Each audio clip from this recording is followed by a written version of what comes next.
जय हिंद दोस्तों। आज इस वीडियो में आप सभी को बताने वाला हूँ क्लास 12 चैप्टर 1 जिसका नाम है हड़प्पा सभ्यता।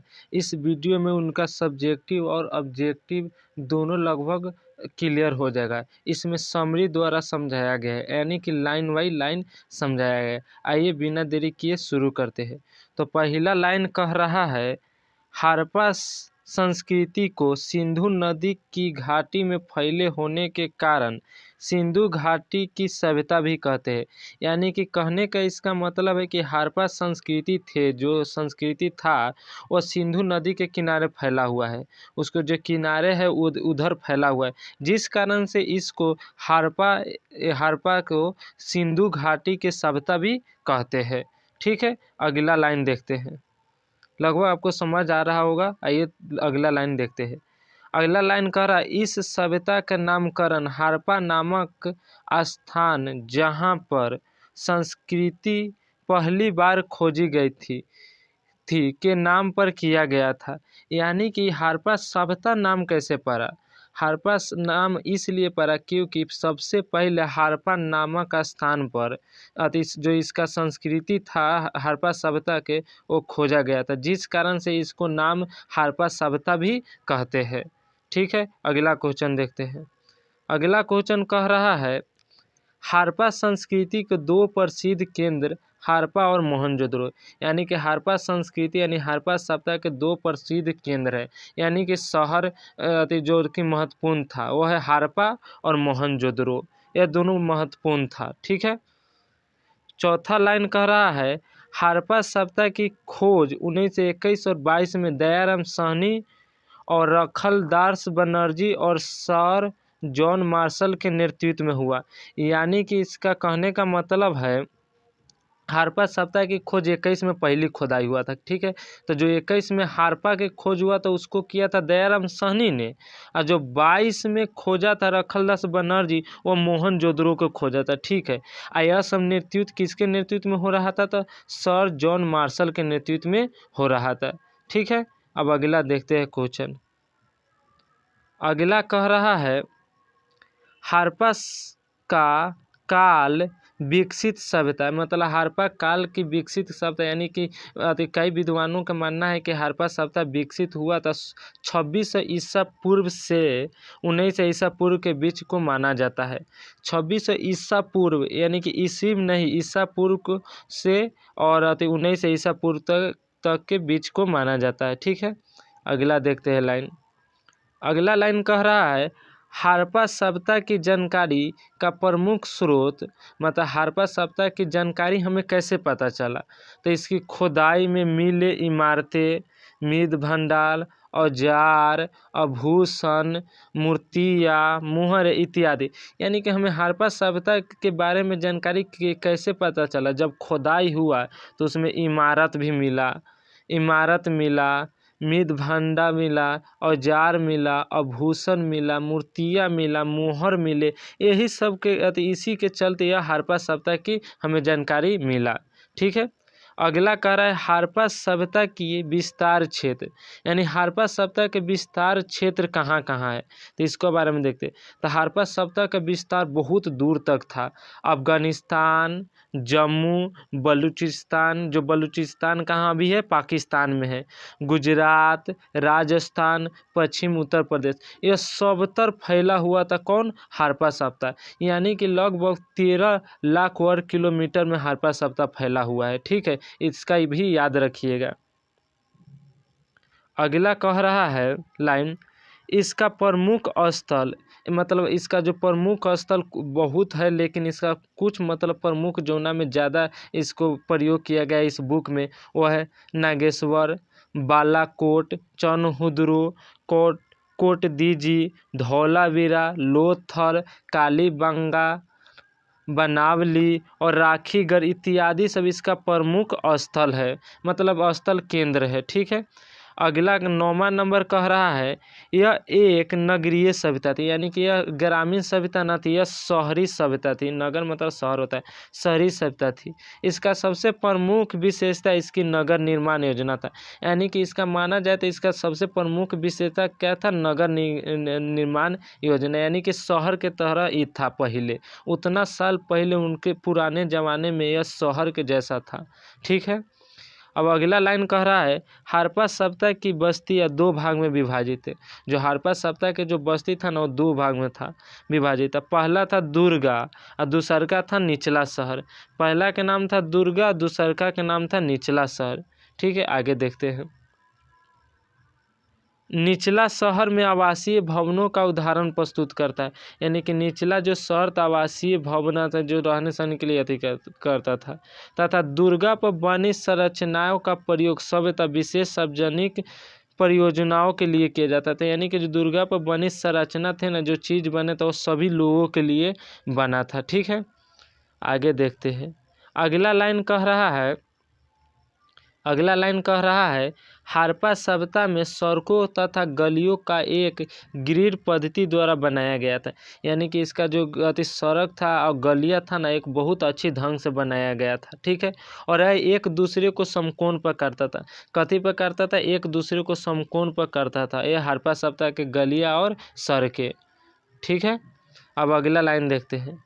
अगला लाइन कर रहा है जल निकाल प्रणाली अद्भुत था, यानी कि जल जो निकालने की प्रणाली थी, व्यवस्था था, वो बहुत ही अच्छा था।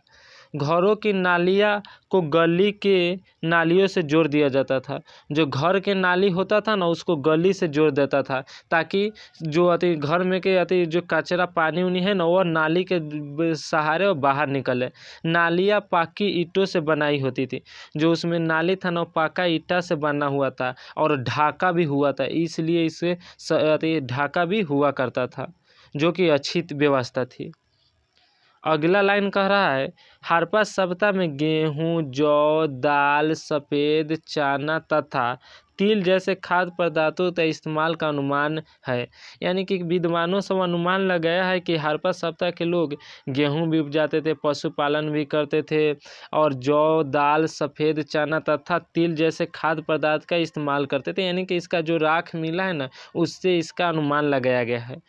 दूसरा का अगला कह रहा है लाइन हड़प्पा सभ्यता में भेड़, बकरी, सुअर जैसे जानवरों का अस्तित्व में अनुमान है, यानी कि यदि हड़प्पा सभ्यता में ये भी अनुमान लगाया गया है कि भेड़, बकरी और जो सुअर सा है ना इसका भी अस्तित्व में था, यानी कि इसका पालन पोषण करता था और इसके दूध निकलता था और खाबो करता था इसको, मांस को। ठीक है, अगला देखते हैं।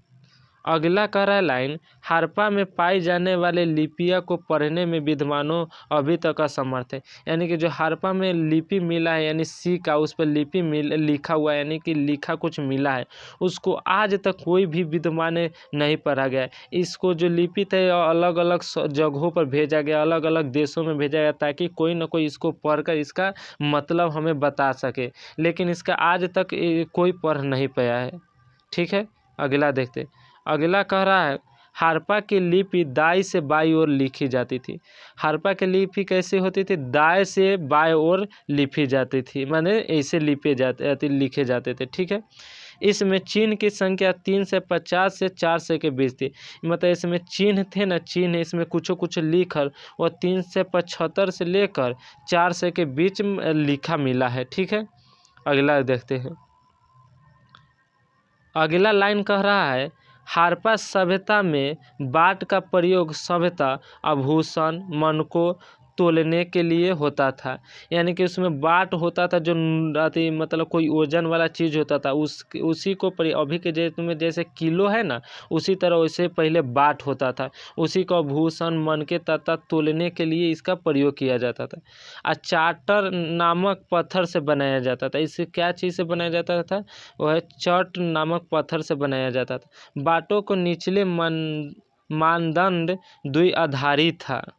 ठीक है, आगे देखते हैं। अगला लाइन कह रहा है चनहुदरो शिल्प उत्पादन का एक प्रमुख केंद्र था। जो चनहुदरो एक जगह है, ठीक है, ये याद रखिएगा, चनहुदरो एक जगह है, उसमें शिल्प उत्पादन का एक प्रमुख केंद्र था। शिल्प का कार्य मनका बनाना था। शिल्प का जो कार्य था वो मानका बनाना, यानी कि घारा होता है ना, घैला, यह सब कुछ कुछ बनाना। शंख की कटाई, धातु कर्म, मोहर निर्माण तथा चट बाट बनाना सम्मिलित था। इसमें शंख कटाई, धातु, ये सब यह शिल्पकारों का मतलब काम था। ठीक है, आगे देखते हैं। अगला लाइन कह रहा है, मुहरे और मुद्रांकनों का प्रयोग लंबी दूरी को संपर्क को सुविधाजनक बनाने के लिए किया जाता था। यानी जो कि वो हड़प्पा सभ्यता का मोहर था ना, मोहर और मुद्रांकनों का प्रयोग दूसरे देश में अपने संपर्क, यानी कि हम इस देश से है और वहाँ भेजता था से इम्बा के मतलब दूसरे जगह भेजता था, जिससे पहचाना जाता था कि यह हड़प्पा के लोगों का ये मोहर है। ठीक है, अगला है, हड़प्पा स्थलों से मिले सावधानों में आमतौर पर मृतकों को गर्त में दफनाया जाता था।